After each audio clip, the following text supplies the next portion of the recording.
اعوذ باللہ من الشیطان الرجیم بسم اللہ الرحمن الرحیم۔ کل ہم نے سورہ مریم کا آغاز کر لیا تھا اور تقریباً نصف کا ہم ترجمہ کر چکے ہیں، لیکن یہ بات بیان ہونے سے رہ گئی کہ مکی اور مدنی صورتوں کے جس تیسرے گروپ میں اس وقت ہم ہیں، جس کی مکیات کا آغاز ہوا تھا سورہ یونس سے، تو اس میں 9 صورتیں ہم پڑھ چکے ہیں۔ جیسا کہ میں نے عرض کیا، وہ 9 صورتیں تین صورتوں کے سب گروپس کی شکل میں ہیں۔ ہر سب گروپ میں ایک جوڑا ہے جس کے اندر وہ نسبت زوجیت بتمام و کمال موجود ہے، اور ایک منفرد مزاج کی صورت ہے۔ سورہ یونس، سورہ ہود ایک جوڑے کی حیثیت سے، سورہ یوسف منفرد ہے، ایک ہی نبی کے حالات پر پوری صورت جو ہے وہ مشتمل ہے۔ پھر سورہ رعد اور سورہ ابراہیم یہ جوڑے کی شکل میں ہے۔ سورہ حجر یہ منفرد مزاج کی ہے، بلکہ اس پورے گروپ میں یہ اس اعتبار سے قدر مختلف نظر آتی ہے کہ اس کا انداز جو ہے وہ ابتدائی زمانے کی صورتوں کا ہے، مضامین کی مناسبت بھی انہی سے ہے۔ چھوٹی چھوٹی آیتیں ہیں، ردم جو ہے وہ بہت تیز ہے، صوتی آہنگ بہت نمایاں ہے، ڈیوائن میوزک جو ہے، جو ملکوتی غنا ہے، وہ اس میں بہت نمایاں ہے۔ پھر 3 صورتیں، سورہ نحل سب سے بڑی ہے اس سب گروپ میں، یہ منفرد مزاج کی ہے، لیکن اس کے بعد سورہ بنی اسرائیل اور سورہ کہف یہ ایک نہایت حسین و جمیل جوڑا ہے۔ اب پھر 3 صورتیں جو آ رہی ہیں، سورہ مریم، پھر سورہ طٰہٰ، سورہ انبیاء۔ یہاں بھی معاملہ وہی ہے کہ ان میں سے 2 صورتیں جو ہیں سورہ مریم اور سورہ انبیاء، ان میں بڑی گہری مشابہت ہے، اور یہ قصص النبیین کے انداز میں یہاں تذکرہ ہے انبیاء کرام کا، انباء الرسل کے انداز میں نہیں ہے۔ وہ جو انداز سورہ کہف، سورہ اعراف میں ہم نے دیکھا، سورہ ہود میں ہم نے دیکھا کہ رسول آئے، انہوں نے دعوت دی، قوم نے انکار کیا، قوم ہلاک کر دی گئی، یہ انداز جو انباء الرسل، ایام اللہ، اس کا نہیں ہے۔ لیکن یہ کہ ایک جو ہے اس سب گروپ میں منفرد صورت ہے، اور وہ ہے سورہ طٰہٰ۔ یہ اس اعتبار سے کہ تقریباً پوری ایک ہی رسول کے حالات پر مشتمل ہے، حضرت موسیٰ علیہ السلام۔ 8 میں سے 5 رکوع مسلسل جو ہیں وہ حضرت موسیٰ علیہ السلام کے حالات پر ہیں، اور ان کی ایک نسبت جو معنوی قائم ہو جاتی ہے اس سورہ مبارکہ کی سورہ یوسف کے ساتھ، وہ یہ ہے کہ تاریخی اعتبار سے ہمیں معلوم ہے کہ حضرت یوسف علیہ السلام کے زمانے میں بنی اسرائیل مصر میں جا کر آباد ہوئے، اور حضرت موسیٰ علیہ السلام کے ذریعے سے اللہ تعالیٰ نے انہیں پھر جو مصر میں فرعونیوں نے انہیں جو اپنا غلام بنا لیا تھا، اس غلامی سے نجات دلائی، اور وہ واپس مصر سے نکل کر پھر اپنے آبائی وطن جو ہے سمجھیے جو حضرت ابراہیم کا مسکن تھا، یعنی فلسطین کی طرف روانہ ہوئے۔ تو ان میں بھی ایک نسبت قائم تو ہو جاتی ہے، لیکن وہ فاصلے سے ہے۔ سورہ مریم میں اور سورہ انبیاء میں آپ کو قصص النبیین کے انداز کا بات ملے گی، تو یہ آپ جب ہم پڑھیں گے تو بات نمایاں ہو جائے گی۔ سورہ مریم میں ہم نے اب تک جو پڑھا ہے، سب سے پہلے حضرت زکریا، حضرت یحییٰ کا تذکرہ ہوا پہلے رکوع میں۔ دوسرا رکوع بہت طویل ہے، اس میں حضرت مریم اور حضرت عیسیٰ کا سلام علیہم ان کا تذکرہ ہوا ہے۔ تیسرے رکوع میں پھر حضرت ابراہیم علیہ السلام کا، اور ان کے ساتھ ہی پھر حضرت اسحاق اور حضرت یعقوب کا تذکرہ ہوا ہے۔ حضرت ابراہیم کے بارے میں کہا گیا کہ انہ کان صدیقا نبیا۔ اب یہ ایک نئی ترکیب ہے کہ جو پہلی مرتبہ قرآن مجید میں آئی ہے، اور میں نے اسی لیے آج جو ہے کئی آیات تلاوت کی ہیں اگلے رکوع کی، کہ آپ یہ دیکھ سکیں کہ 2 کے بارے میں آ رہا ہے رسولا نبیہ، حضرت اسماعیل اور حضرت موسیٰ علیہ السلام رسولا نبیہ، انہ کان رسولا نبیہ، اور 2 ہی کے بارے میں آیا انہ کان صدیقا نبیہ، یعنی حضرت ابراہیم علیہ السلام اور حضرت ادریس علیہ السلام۔ تو اس میں فرق کیا ہے؟ ظاہر بات ہے کہ الفاظ مختلف ہیں، ترکیب مختلف ہے، تو یقیناً ان کا مفہوم جدا ہے۔ اگرچہ بہت ہی میرے علم کی حد تک کسی نے اس پر توجہ نہیں کی ہے، بلکہ ایک بہت بڑے عالم تھے جو مفسر قرآن بھی ہیں، ان سے جب میں نے تذکرہ کیا تو ان کا کہ کیا واقعی ایسا ہے؟ یعنی یہ کہ وہ تفسیر بھی لکھ چکے تھے، لیکن انہوں نے توجہ نہیں کی۔ ہوتا یہ ہے کہ آدمی جب گزر جاتا ہے تیزی کے ساتھ، اگر کسی چیز کی توجہ نہیں ہوتی، کیا واقعی ایسا ہے کہ 2 کے بارے میں ہے رسول النبیہ اور 2 کے بارے میں ہے صدیق النبیہ؟ تو میں نے ان سے سوال کیا تھا کہ اس میں پھر کیا فرق ہے۔ اس کے لیے میں چاہتا ہوں کہ جو جس حد تک کہ مجھ پر وہ بات اللہ تعالیٰ نے منکشف فرمائی ہے، وہ آپ پر بھی میں آپ کے ساتھ بھی شیئر کروں۔ یہ جو ہم پڑھ چکے ہیں، ایک تو سورہ فاتحہ میں اہدنا الصراط المستقیم صراط الذین انعمت علیہم، راستہ ان کا ہمیں دکھا اور ان کے راستے پر چلا جن پر تیرا انعام ہوا۔ اس کی وضاحت سورہ نساء میں آئی، وَمَن يُطِعِ اللَّهَ وَالرَّسُولَ فَأُولَٰئِكَ مَعَ الَّذِينَ أَنْعَمَ اللَّهُ عَلَيْهِم مِّنَ النَّبِيِّينَ وَالصِّدِّيقِينَ وَالشُّهَدَاءِ وَالصَّالِحِينَ وَحَسُنَ أُولَٰئِكَ رَفِيقًا۔ یہ منعم علیہم جو ہیں، جن پر اللہ تعالیٰ کا انعام ہوا ہے، یہ جو جماعت ہے منعم علیہم کی، اس کے 4 درجات ہیں۔ اوپر سے چلیں گے تو انبیاء سب سے اوپر ہیں، پھر نیچے ان کے درجہ ہے صدیقین کا، پھر ان سے نیچے شہداء کا، اور پھر بیس لائن سمجھیے کہ وہ صالحین مومنین جو نیک دل مسلمان ہیں، مخلص ہیں، صادق القول ہیں، صادق الایمان ہیں، یہ گویا کہ بیس لائن ہے۔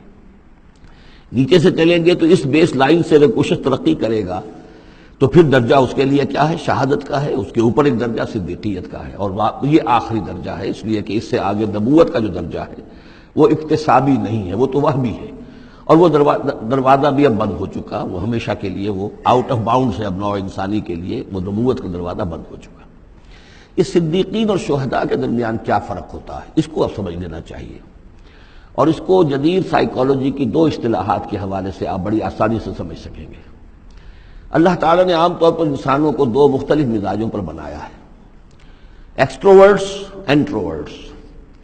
کچھ لوگ ہوتے ہیں کہ جو باہر کی دنیا سے انہیں زیادہ دلچسپی ہوتی ہے، کچھ کھیل کود میں، سیر میں، باغ، یہ وہ، باہر کی دنیا سے ملنا جلنا، لوگوں سے ملیں گے، وہ پبلک میں ہوں گے، مجلس میں ہوں گے تو زیادہ چہکیں گے، زیادہ خوش ہوں گے۔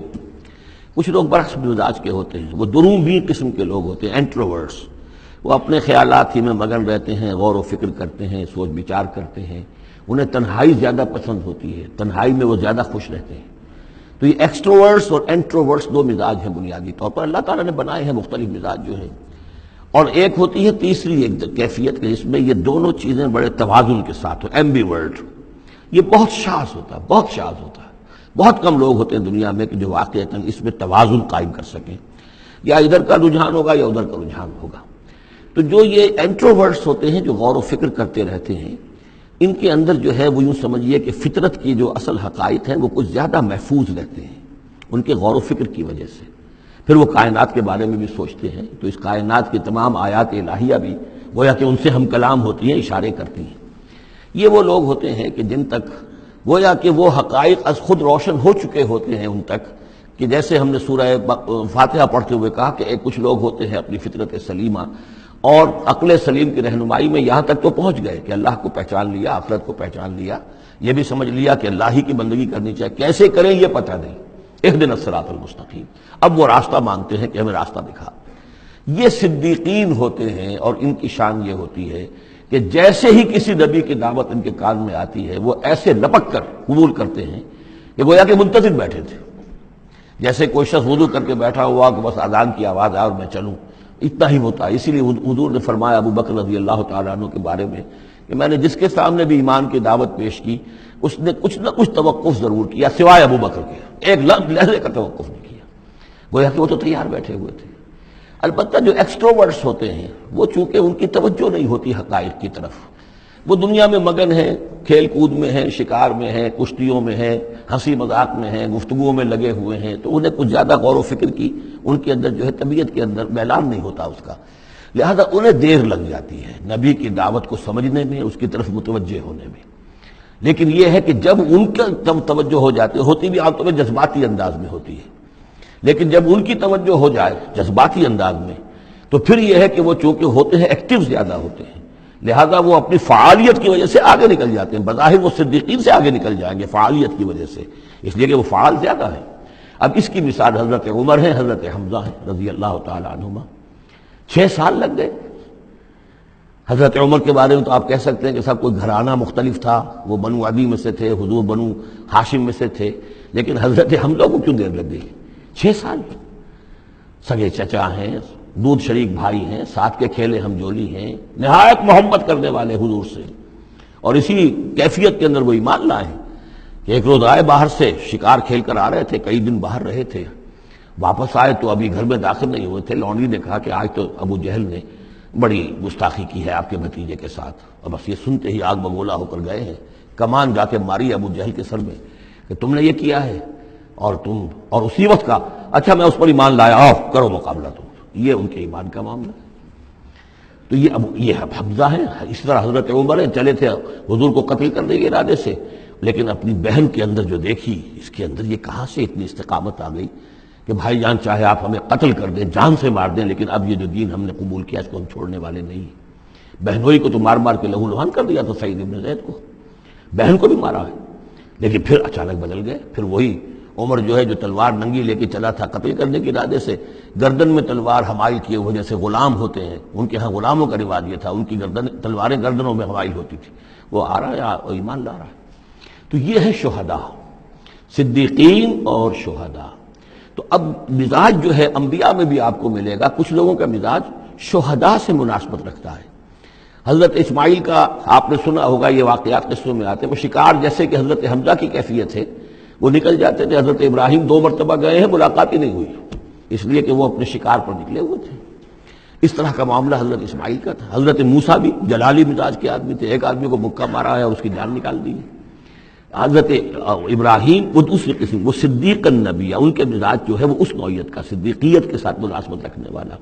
تو نبوت تو ان کو بھی ملی، نبوت ان کو بھی ملی، لیکن مزاجی فرق کی وجہ سے ایک صدیق نبی ہے اور ایک رسول نبی ہے۔ اس لیے کہ رسول کے ساتھ جو لفظ مناسبت رکھتا ہے وہ شہادت ہے۔ تمام رسول شاہد بنا کر بھیجے گئے ہیں۔ یہ جو کار رسالت ہے، تبلیغ اور اتمام حجت، اس کے اندر تو عمل کا پہلو زیادہ ہے، اور اس میں پھر شہداء زیادہ نمایاں ہوتے ہیں۔ تو رسولوں کے لیے تو ہے ہی یہ، یا ایھا النبی انا ارسلناک شاہدا ومبشرا ونذیرا وداعیا الی اللہ باذنہ وسراجا منیرا، اور جیسے کہ ہم نے پڑھا وکیف اذا جئنا من کل امۃ بشہید، تو رسولوں کے ساتھ مناسبت لفظ کی جو ہے وہ شہادت کی ہے۔ تو گویا کہ شہداء کا مزاج رکھنے والے جو نبی ملے وہ رسول النبی ہیں، اور صدیقیت کا مزاج رکھنے والے جن کو نبوت مل گئی وہ صدیق نبی ہیں۔ تو حضرت ابراہیم انہ کان صدیقا نبیا، وہ تو ہم پڑھ چکے تھے، اب آگے چلیے۔ ابھی اس موضوع پر مزید گفتگو سورہ حدید میں چل کر ہوگی۔ اولئک ھم الصدیقون والشہداء عند ربہم، اس کے جو دوسرے رکوع کے آخر میں یہ آیت آئی ہے، تو وہاں جا کر انشاءاللہ اس کے سلسلے میں مزید کچھ گفتگو ہوگی۔ صدق اللہ العظیم۔